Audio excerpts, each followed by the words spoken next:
বেলগাছিয়ার পর ভ্যাটের অগ্নিকাণ্ডের ঘটনা ঘিরে উত্তেজনা ছড়িয়েছে উত্তর 24 পরগনার বাদুটে। ঘটনাস্থলে গিয়ে বিক্ষোভের মুখে পড়েছেন তৃণমূল কাউন্সিলরের স্বামী। বিক্ষোভের মুখে তৃণমূল কাউন্সিলরের স্বামীর ওপর ইট নিয়ে তেড়ে গিয়েছেন এলাকার উত্তেজিত মহিলারা। এরপরেই ঘটনাস্থলে মন্ত্রী রথীন ঘোষ গেলে তাকে ঘিরেও বিক্ষোভ দেখিয়েছেন এলাকাবাসী। মধ্যমগ্রাম পৌরসভার 2 নম্বর ওয়ার্ডে ডাম্পিং গ্রাউন্ডে হঠাৎই আগুন লেগে যায়। এলাকার মানুষজন এই দৃশ্য দেখার পরই খবর দেয় স্থানীয় কাউন্সিলর এবং পুরসভায়। খবর পেয়ে তড়িঘড়ি ঘটনাস্থলে পৌঁছয় দমকলের প্রায় 15-এরও বেশি ইঞ্জিন। আগুনের তীব্রতা এতটাই যে সমগ্র বারাসাতের আকাশ জুড়ে ভেসে আসছে সেই আগুনের ছাই। ঘটনাস্থলে ইতিমধ্যেই গিয়ে পৌঁছেছেন মধ্যমগ্রামের বিধায়ক তথা রাজ্যের খাদ্যমন্ত্রী রথীন ঘোষ ও মধ্যমগ্রাম পুরসভার পুরপ্রধান নিমাই ঘোষ।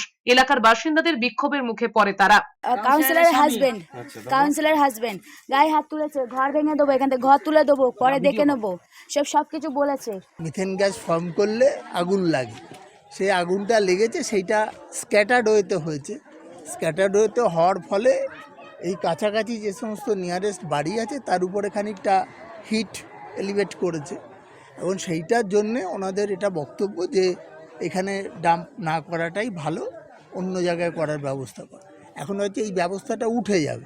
আমার মনে হয় যে এটা আমরা আগামীকাল পুরসভায় বসে যা প্রয়োজনীয় ব্যবস্থা সেটা করব।